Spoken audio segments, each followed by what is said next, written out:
Добро пожаловать в мой канал. Alors que lundi soir commence une grève perlée de 3 mois au sein de l'entreprise ferroviaire. Des usagers de la SNCF racontent comment ils comptent faire pour se passer du train.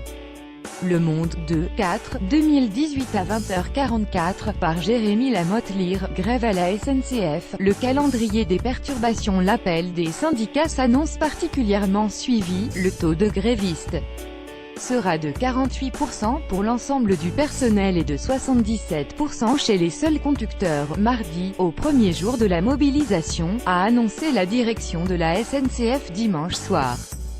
Comment les usagers réguliers ou occasionnels des TGV, TER ou autres Transiliens ont-ils anticipé et se sont-ils organisés? Certains d'entre eux ont répondu à l'appel à témoignages diffusé sur lemonde.fr. Anticiper, Brice est un directeur de banque prévoyant. Alors qu'il dirige une équipe de 15 personnes, gros consommateur à SNCF, il a aménagé en amont le programme des déplacements de ses salariés en fonction des jours de grève annoncés par les syndicats. Nous avons revu notre calendrier de déplacement avec des départs la veille, des retours anticipés, pour quelques déplacements, des locations de voitures. Nous allons rester sur place parfois une nuit de plus avec du télétravail depuis l'hôtel. J'accorde des demi-journées de congé pour ceux qui vont partir la veille du jour prévu. Et ceux qui prennent le métro ou un scooter assureront la permanence sur place, selon lui. Cette grève perlée sera un échec, le monde moderne offre des flexibilités, on peut s'adapter. Ceux qui vont souffrir sont les plus modestes, avec des métiers qui nécessitent leur présence. Pas les cadres, mais, parfois, cela n'est pas suffisant si certaines et certains ont pu chercher à anticiper ce mouvement de grève. Le fait qu'il débute dès lundi en fin de journée, officiellement à compter de 19h, n'avait toutefois pas forcément été intégré.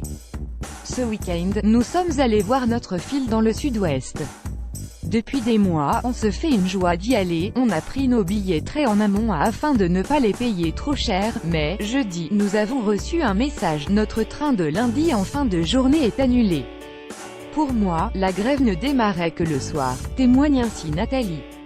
Alors qu'elle débute à peine, la grève insupporte déjà 7 habitantes de l'île.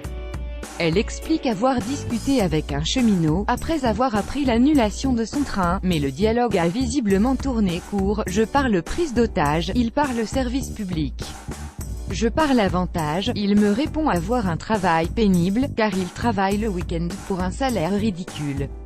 Je mets l'accent sur le fait que son emploi est garanti, et pas le mien, il me répond acquis social, bref, on ne s'entend pas. Lire. SNCF, les associations d'usagers se sentent oubliées. Sortir le vélo, souplesse et adaptabilité, seront les maîtres mots d'Hugo, 52 ans, durant ces 3 mois de grève perlée.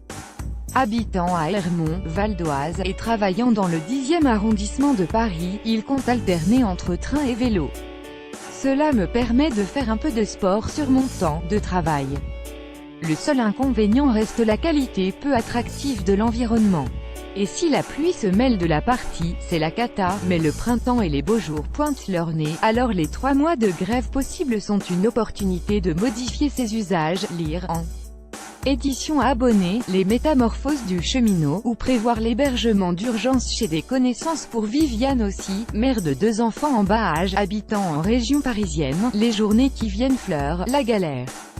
Cette cadre dans la distribution dit, prier pour que quelques trains circulent.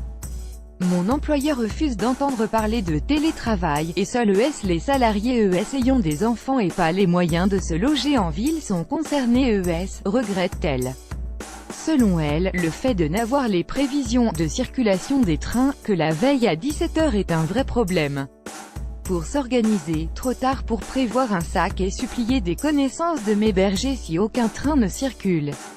Utiliser les nouvelles possibilités de télétravail. Pour beaucoup d'internautes qui ont répondu à l'appel à témoignages, cette grève perlée va rimer avec télétravail. De nombreuses entreprises ont décidé d'y avoir recours, d'autant plus que son usage a été facilité par la loi travail adoptée en 2017. Alors que la mise en place du télétravail nécessitait auparavant un avenant au contrat de travail et une régularité. Il peut désormais être mis en œuvre de façon ponctuelle en cas d'enfant malade ou de grève, notamment. cela, il suffit d'un simple accord, écrit ou oral, entre l'employeur et le salarié. Ainsi pour Olivier, 42 ans, qui fait du conseil en entreprise, cette grève perlée va avoir des conséquences négatives sur le long terme pour la SNCF. Si cette grève dure effectivement un certain temps, on peut alors penser que certaines des entreprises qui ont encouragé le télétravail, dès le 3 avril, pourraient, après cette expérience presque malgré elle, être séduites par une mise en place plus pérenne de ce télétravail quelques jours par semaine, économie de place, gain sur les coûts et temps de transport. Et, dans ce cas, c'est peut-être une clientèle professionnelle régulière qui voyagera moins souvent, ou pratiquer le covoiturage mais si certains vont apprendre à travailler de chez eux, Colette va faire la découverte du covoiturage à 76 ans. Voilà une bonne nouvelle, je vais découvrir le service de Blablacar pour la première fois grâce à la grève de la SNCF, s'enthousiasme-t-elle. Je suis à Paris avec mes petits-enfants pour le week-end de Pâques, je n'ai pas de train de retour, je vais donc rentrer en Lorraine, le mardi 3 avril, avec un jeune conducteur de 26 ans qui me déposera devant chez moi. Sans la grève de la SNCF, je n'aurais pas connu le covoiturage, lire, statut, âge, salaire, qui sont les cheminots. D'interrogation. Quant à William, 31 ans, il est à la fois usager de la SNCF et agent de maîtrise pour l'entreprise ferroviaire. Gréviste, il a également dû s'adapter. Nous n'avons aucune satisfaction à pénaliser les clients, bien au contraire. Je suis moi-même usager quotidien du TER sur la ligne Ambérieu-Lyon, explique-t-il. Ce week-end de Pâques, j'ai annulé mes billets de TGV pour descendre en famille sur Béziers. Je suis parti avec femme et enfants en voiture pour assurer le retour lundi soir, mais, malgré ces désagréments, William compte bien participer aux manifestations des cheminots à Lyon et assume totalement le mouvement de grève qui va durer plusieurs semaines.